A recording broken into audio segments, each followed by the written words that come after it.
The ജേർണലിസ്റ്റിലേക്ക് ഇറാന്റെ ഭരണമാറ്റമാണ് ആത്യന്തിക ലക്ഷ്യമെന്ന് പ്രഖ്യാപിച്ചുകൊണ്ട് ഒരു റെജിം ചേഞ്ചിന് വേണ്ടി ആരംഭിച്ച യുദ്ധം 2 മാസത്തിനിപ്പുറവും കരയ്ക്കെത്തിക്കാനാകാതെ നട്ടം തിരിയുകയാണ് അമേരിക്കൻ പ്രസിഡന്റ് ഡൊണാൾഡ് ട്രംപും ഇസ്രായേൽ പ്രധാനമന്ത്രി ബെഞ്ചമിൻ നെതന്യാഹുവും. ഈ 2 യുദ്ധ കൊതിയന്മാർ കാരണം ലോകം മുഴുവൻ അതിഗുരുതരമായ പ്രതിസന്ധികൾ അഭിമുഖീകരിക്കുന്ന സാഹചര്യത്തിലേക്ക് കാര്യങ്ങൾ മാറുന്നു. അന്താരാഷ്ട്ര തലത്തിൽ ക്രൂഡ് ഓയിൽ വില കുതിച്ചുയരുകയാണ്. നമ്മുടെ രാജ്യത്തുൾപ്പെടെ പാചകവാതക ക്ഷാമം, വിലക്കയറ്റം ഒക്കെ അനുഭവപ്പെട്ടു തുടങ്ങിയിരിക്കുന്നു. ഇനിയും ഹോർമുസ് കടലിടുക്ക് തുറക്കാൻ സാധിച്ചില്ല എങ്കിൽ അതീവ ഗുരുതരമായ പ്രതിസന്ധികളായിരിക്കും ലോകത്തെ മുഴുവൻ ഗ്രസിക്കാൻ പോകുന്നത്. ഇതിനൊക്കെ മൂല കാരണം ആരാണ്? ഇറാന്റെ തലയിലേക്ക് എല്ലാ കുറ്റവും ഇട്ടുകൊണ്ട് ഞങ്ങളൊന്നും ചെയ്തില്ലേ രാമനാരായണ എന്ന മട്ടിൽ ട്രംപും സഹായികളും പലതരത്തിലും ന്യായീകരണങ്ങൾ ചമയ്ക്കുന്നുണ്ട് എങ്കിലും ലോകത്തിനറിയാം ഈ ഗുരുതരമായ സ്ഥിതിവിശേഷം ഉണ്ടാക്കിയതിനു പിന്നിൽ അമേരിക്കൻ പ്രസിഡന്റ് ഡൊണാൾഡ് ട്രംപും ഇസ്രായേൽ പ്രധാനമന്ത്രി ബെഞ്ചമിൻ നെതന്യാഹുവും മാത്രമാണ് എന്ന്. പശ്ചിമേഷ്യ സമാധാനപരമായി മുന്നോട്ട് പോകുന്നതിനിടയിലാണ് ഒരു സുപ്രഭാതത്തിൽ ഇറാനിൽ ആണവായുധമുണ്ട് എന്നും ഇറാന്റെ ബാലിസ്റ്റിക് മിസൈൽ ശേഷി ഇല്ലാതാക്കണമെന്നും ഇറാനിൽ ഒരു ഭരണമാറ്റം വേണമെന്നും പ്രഖ്യാപിച്ചുകൊണ്ട് അമേരിക്കയും ഇസ്രായേലും ഏകപക്ഷീയമായി ഇറാനിലേക്ക് ആക്രമണം ആരംഭിക്കുന്നത്. അന്നു തന്നെ ഇറാൻ പറഞ്ഞിരുന്നു, ഏതെങ്കിലും തരത്തിലൊരു യുദ്ധത്തിലേക്ക് നിങ്ങൾ കടന്നാൽ ഇതൊരു മേഖലാ യുദ്ധമായി മാറുമെന്നും ഉടനെയൊന്നും ഇത് അവസാനിപ്പിക്കാൻ കഴിയുകയില്ല എന്നും. ആയത്തുള്ള അലി ഖാംനെയെ വധിച്ചാൽ എല്ലാ പ്രശ്നങ്ങളും പരിഹരിക്കുമെന്ന് ചിന്തിച്ച് മൂഢസ്വർഗത്തിൽ ചിരിച്ചുകൊണ്ടിരുന്ന ട്രംപിന് കുറച്ച് കഴിഞ്ഞപ്പോഴാണ് പണി 8ന്റെ തിരിച്ചു കിട്ടിയെന്ന് മനസ്സിലായത്. ഇപ്പോൾ താൻ വിജയിച്ചേ എന്ന് ഓരോ ദിവസവും ഗീർവാണമിറക്കി സ്വയം സായുജ്യമടയുകയാണ് അമേരിക്കൻ പ്രസിഡന്റ് ഡൊണാൾഡ് ട്രംപ്. കഴിഞ്ഞ മണിക്കൂറുകളിൽ താൻ യുദ്ധം ജയിച്ചു, അമേരിക്കയുടെ കൺട്രോളിലേക്ക് ഹോർമുസ് വന്നു എന്ന് പറയുന്ന വിധത്തിൽ ട്രംപ് നടത്തിയൊരു പ്രസ്താവന ഇങ്ങനെയാണ്: ഹോർമുസ് കടലിടുക്കിലെ 7 ഇറാൻ ബോട്ടുകൾ തങ്ങൾ മുക്കിയിട്ടുണ്ട്. 2 അമേരിക്കൻ കപ്പലുകൾ ഇറാന്റെ കണ്ണുവെട്ടിച്ച് ഹോർമുസ് കടലിടുക്ക് കടന്ന് മുന്നോട്ട് പോന്നിട്ടുണ്ട്. അതുകൊണ്ട് തന്നെ ഹോർമുസ് കടലിടുക്ക് ഇപ്പോൾ തങ്ങളുടെ കൈവശമാണുള്ളത്. അതായത് അമേരിക്കയാണ് ഇപ്പോൾ ഹോർമുസ് കടലിടുക്കിനെ നിയന്ത്രിക്കുന്നത്. അതുകൊണ്ട് തന്നെ ഈ പ്രശ്നങ്ങളെല്ലാം പരിഹരിക്കപ്പെടാൻ പോവുകയാണ്. ഇനി ഇറാന്റെ മുന്നിലുള്ള ഒരേ ഒരു വഴി കീഴടങ്ങുക എന്നത് മാത്രമാണ്. കീഴടങ്ങിയില്ല എങ്കിൽ ഈ ഭൂമുഖത്ത് നിന്ന് തന്നെ ഇറാനെ ഞങ്ങൾ തുടച്ചു നീക്കും എന്നാണ് അമേരിക്കൻ പ്രസിഡന്റ് ഡൊണാൾഡ് ട്രംപ് പറഞ്ഞിരിക്കുന്നത്.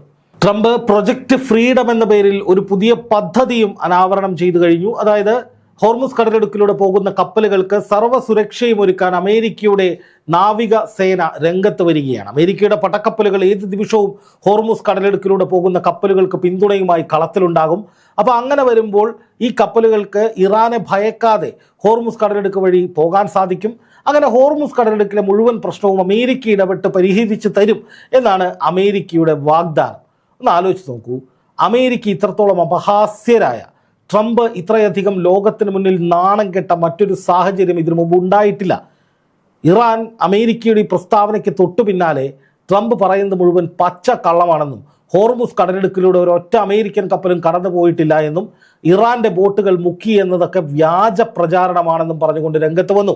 എന്ന് മാത്രമല്ല, അമേരിക്കയുടെ കപ്പലുകൾക്ക് നേരെ ഡ്രോണുകൾ അയച്ചുകൊണ്ട്, മിസൈലുകൾ അയച്ചുകൊണ്ട് അവയെ പിന്തിരിപ്പിക്കാനും തങ്ങൾക്ക് കഴിഞ്ഞു എന്നാണ് ഇറാൻ പറയുന്നത്. അതായത് ഹോർമുസ് കടലിനെ സ്വതന്ത്രമാക്കാൻ വേണ്ടി അമേരിക്കയുടെ പടക്കപ്പലുകൾ വരുന്നു. ഈ പടക്കപ്പലുകൾ വരുന്നതിന് മുന്നോടിയായിട്ട് ലോകത്തിന് മുന്നിൽ ട്രംപ് പറയുകയാണ്, ഞങ്ങൾ വിജയിച്ചു, ഹോർമുസ് കടലെടുക്ക് ഞങ്ങൾ തുറന്നു, ഞങ്ങളുടെ കപ്പലുകൾ അതിലെ പോയി, ഇറാന്റെ ബോട്ടുകൾ ഞങ്ങൾ മുക്കി. ഇതിനൊന്നും തെളിവുകളൊന്നുമില്ല, ട്രംപ് അങ്ങ് പറയുകയാണ്. അപ്പോൾ ഇറാൻ വ്യക്തമായി പറഞ്ഞു, ഞങ്ങൾ തിരിച്ചടിക്കും. ട്രംപ് പറയുന്നത് മുഴുവൻ നുണയാണ്. തൊട്ടു പിന്നാലെ ഈ അമേരിക്കയുടെ പടക്കപ്പലുകൾക്ക് നേരെ ഇറാന്റെ ഒരു വലിയ ആക്രമണം നടന്നു. തൊട്ടു പിന്നാലെ ഈ കപ്പലുകൾ യൂട്ടേൺ അടിച്ച് പിന്തിരിഞ്ഞ് ഓടിപ്പോയി എന്നാണ് അന്താരാഷ്ട്ര മാധ്യമങ്ങൾ ഉൾപ്പെടെ റിപ്പോർട്ട് ചെയ്തത്. ഞാൻ ഈ വാർത്ത ഏറ്റവും പ്രധാനമായി നൽകിയത് കണ്ടത് അൽ ജസീറയിലാണ്. മറ്റ് അന്താരാഷ്ട്ര മാധ്യമങ്ങളിൽ ഉൾപ്പെടെ ഈ വാർത്തകൾ ഇപ്പോൾ വന്നിട്ടുമുണ്ട്. അതായത് ട്രംപിനെ സംബന്ധിച്ച് ലോകത്തിൻ്റെ ശ്രദ്ധ തിരിക്കുക എന്നുള്ളതാണ് ഏറ്റവും പ്രധാനപ്പെട്ട വഴി. അതായത് ഹോർമുസ് കടലിടുക്കിൽ ഏത് നിമിഷവും ഒരു വലിയ യുദ്ധം ഉണ്ടാകുമെന്ന് ഇറാൻ വ്യക്തമായി പറഞ്ഞു കഴിഞ്ഞു.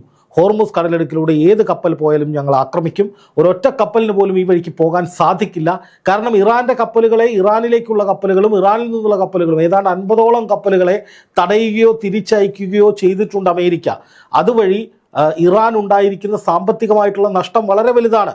അപ്പോൾ സ്വാഭാവികമായിട്ടും ഇറാന് ഇനി വിട്ടുകൊടുക്കുക എന്നുള്ളത് ഒരു മാർഗമേയല്ല, അല്ലെങ്കിൽ ഇറാൻ ഏതെങ്കിലും തരത്തിൽ അമേരിക്കയുമായി സന്ധി ചെയ്യുന്ന സാഹചര്യം നിലവിലില്ല.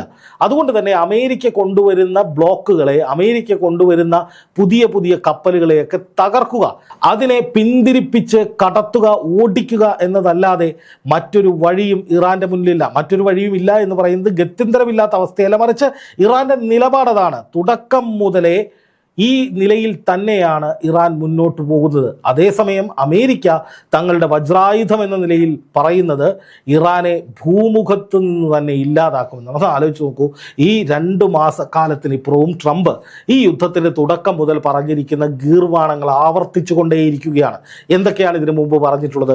ഇറാന്റെ ഭരണം പിടിക്കും, ഇറാന്റെ ആണവ ശേഖരം തങ്ങളുടെ കൈവശമാകും, ഇറാന്റെ എണ്ണപ്പാടങ്ങൾ ഞങ്ങൾ നിയന്ത്രിക്കും, ഇറാനിൽ ആര് ഭരിക്കണമെന്ന് താൻ തീരുമാനിക്കും, ഹോർമുസ് കടലിടുക്കിന് തൻ്റെ പേരിടും, ഹോർമുസ് കടലിടുക്ക് എന്നുള്ളത് മാറ്റി ട്രംപ് കടലിടുക്ക് എന്നാക്കും അതിൻ്റെ പേര് എന്നൊക്കെ ട്രംപ് പറഞ്ഞതാണ്. എന്ന് മാത്രമല്ല, തുടക്കം മുതൽ ട്രംപ് പറയുന്ന ഒരു കാര്യമുണ്ട്, ഒരു അവകാശവാദമുണ്ട്. ഹോർമുസ് കടലിടുക്കിലൂടെ പോകുന്ന കപ്പലുകൾക്ക് അമേരിക്കൻ പടക്കപ്പലുകൾ സുരക്ഷയൊരുക്കുമെന്ന്. എന്നിട്ട് ഏതെങ്കിലും ഒരു അമേരിക്കൻ കപ്പൽ ഹോർമുസ് കടലിടുക്കിലൂടെ പോകുന്ന ഏതെങ്കിലും ഒരു വാണിജ്യ കപ്പലിന് സുരക്ഷയൊരുക്കിയതായി, അമേരിക്കൻ പടക്കപ്പലുകളുടെ അകമ്പടിയോടെ ഹോർമുസ് വഴി ഏതെങ്കിലും ഒരു കപ്പൽ രക്ഷപ്പെട്ടു പോകുന്നതായി നിങ്ങൾക്ക് അറിവുണ്ടോ? ഇറാന്റെ സമ്മതമില്ലാതെ, ഇറാൻ അനുവദിച്ചതുകൊണ്ടാണ് പല കപ്പലുകളും അതിലേ പോകുന്നത്. അല്ലാതെ ഇറാന്റെ അനുവാദമില്ലാതെ, ഇറാനെ വെല്ലുവിളിച്ചുകൊണ്ട് അമേരിക്കയുടെ പിന്തുണയോടെ ഒരൊറ്റ കപ്പലും ആ വഴിക്ക് പോയിട്ടില്ല. വാർത്തകൾ കാണുന്നത് നമുക്കതറിയാമല്ലോ. ഇതിനു മുമ്പ് ഹൂത്തികൾ ചെങ്കടൽ ബ്ലോക്ക് ചെയ്തപ്പോൾ അമേരിക്ക ഇതുപോലെ ഓപ്പറേഷൻ പ്രോസ്പെറിറ്റി ഗാർഡിയൻ എന്ന് പറഞ്ഞ് കുറേ പടക്കപ്പലുമായിട്ട് ചെങ്കടലിലേക്ക് പോയി. എന്നിട്ട് എന്താണ് സംഭവിച്ചത്? ഹൂത്തികളുടെ ആക്രമണം താങ്ങാൻ വയ്യാതെ ഈ കപ്പലുകളുമായിട്ട് തിരിച്ചുപോയി. ഇനി മറ്റൊരു കാര്യം ആലോചിച്ച് നോക്കുക. ഈ യുദ്ധം തുടങ്ങിയ സമയം മുതൽ USS Gerald Ford, Abraham Lincoln, അതുപോലെ തന്നെ George Bush, USS George Bush തുടങ്ങി എത്ര കപ്പലുകളുടെ പേരുകളാണ് നമ്മൾ കണ്ടിട്ടുള്ളത്. ആ കപ്പൽ ഇങ്ങോട്ട് വരും, ഈ കപ്പൽ അങ്ങോട്ട് പോകും, ഇറാനെ വെണ്ണീറാക്കും, ഹോർമുസ് പിടിച്ചെടുക്കും. നിരന്തരമായിട്ട് ഇത്തരം പ്രചാരണങ്ങൾ അമേരിക്കയുടെ ഭാഗത്തു നിന്നുണ്ടായിരുന്നു. അല്ലെങ്കിൽ ട്രംപിൻ്റെ വാക്ക് വിശ്വസിച്ച് ഇവിടെയുള്ള പല യൂട്യൂബർമാരും ഇങ്ങനെയൊക്കെ പറയുണ്ടായിരുന്നു. അതായത് ഇപ്പോൾ ഇറാൻ തീരും, ഇറാനിൽ ഭരണമാറ്റം ഉണ്ടാകും, ഇറാനിൽ അമേരിക്കയുടെ കൈക്കുമ്പിളാകും, ഹോർമുസ് അമേരിക്ക നിയന്ത്രിക്കും എന്നൊക്കെ പറഞ്ഞുകൊണ്ട് ട്രംപ് പറയുന്ന താളത്തിനൊത്ത് പലതരത്തിലുള്ള വീഡിയോകൾ ഇവിടെ വന്നിട്ടുണ്ട്, നമ്മൾ കണ്ടിട്ടുമുണ്ട്. പക്ഷെ അതൊന്നും നടപ്പായിട്ടില്ല എന്നുള്ളതാണ് യാഥാർത്ഥ്യം. എന്തായാലും ഇപ്പോൾ ഇറാൻ ഒരു ഗുരുതര പ്രതിസന്ധിയിലാണ്. ആ പ്രതിസന്ധി എന്ന് പറയുന്നത് ഇറാനിലേക്കുള്ള കപ്പലുകൾ അമേരിക്ക കടത്തിവിടുന്നില്ല, അത് തകർക്കുക എന്നുള്ളതാണ് ഇറാൻ്റെ ഇനിയുള്ള വഴി. പക്ഷേ വെടിനിർത്തൽ കരാർ നിലനിൽക്കുന്നു എന്ന് മാത്രമല്ല, പുതിയ ചർച്ചകളിലേക്ക് പാകിസ്ഥാനെ ഉപയോഗിച്ച് അമേരിക്ക ഇറാനുമേൽ സമ്മർദ്ദം ചെലുത്തുന്നു. അന്താരാഷ്ട്ര തലത്തിൽ പോലും ഒരു സമാധാനം വേണം, സമവായം വേണം എന്ന നിലയിലേക്ക് ചർച്ചകൾ വരുമ്പോൾ ഇറാൻ പറയുന്നത് തങ്ങളുടെ നിലപാടുകൾ അംഗീകരിച്ചാൽ, തങ്ങളുടെ ആവശ്യങ്ങൾ അംഗീകരിച്ചാൽ ഹോർമുസിൽ നിന്ന് ഞങ്ങൾ പിന്മാറാമെന്നാണ്. അപ്പോൾ ഇറാൻ ആഗ്രഹിക്കുന്നത്, അല്ലെങ്കിൽ ഇറാൻ നോക്കുന്നത് അമേരിക്കയെ കൊണ്ട് തങ്ങളുടെ ആവശ്യങ്ങൾ അംഗീകരിപ്പിക്കുക, അതിനുശേഷം യുദ്ധം അവസാനിപ്പിക്കുക, പിന്മാറുക എന്നുള്ളതാണ്. അപ്പോൾ അതിലേക്ക് ഇറാൻ ശ്രദ്ധ കേന്ദ്രീകരിക്കുമ്പോൾ അത് അംഗീകരിക്കാതെ മറ്റൊരു വഴിയുമില്ല എന്ന ഗതികെട്ട അവസ്ഥയിലേക്ക് ട്രംപ് പോവുകയാണ്. ഇറാൻ പറഞ്ഞത് മുഴുവൻ അംഗീകരിച്ചു കൊടുക്കേണ്ടി വന്നാൽ, അത്തരമൊരു കരാറിൽ ഒപ്പിട്ടാൽ അത് അമേരിക്കയ്ക്കുണ്ടാക്കുന്ന നാണക്കേട് ചെറുതല്ല. എന്ന് മാത്രമല്ല, ഇങ്ങനെ ചെയ്യാനായിരുന്നുവെങ്കിൽ പിന്നെ എന്തിനാണ് ഈ യുദ്ധം ചെയ്തത്, അല്ലെങ്കിൽ യുദ്ധം തുടങ്ങിയത് എന്നുള്ള ചോദ്യവും വരുമായിരുന്നു. എന്തായാലും ഇപ്പോൾ IRGC ആണ് ഇറാനിലെ കാര്യങ്ങൾ കൂടുതലായി തീരുമാനിക്കുന്നത്. അതുകൊണ്ട് തന്നെ അമേരിക്കയ്ക്ക് നേരെ ശക്തമായ ആക്രമണം നടത്തുക എന്നതിൽ കുറഞ്ഞതൊന്നും അവർ ചിന്തിക്കുന്നില്ല. എന്തായാലും ഹോർമുസ് കടലിടുക്കിൽ അതിരൂക്ഷമായ യുദ്ധത്തിലേക്ക് കാര്യങ്ങൾ പോവുകയാണ്. അമേരിക്ക പടക്കപ്പലുകളെ ഇറക്കിയാൽ അതിനെ തച്ചുടയ്ക്കുക, തച്ച് തകർക്കുക എന്ന ലക്ഷ്യത്തോടെ ഇറാൻ ശക്തമായി ആക്രമിക്കുമെന്ന് ഉറപ്പിച്ചിരിക്കുകയാണ്.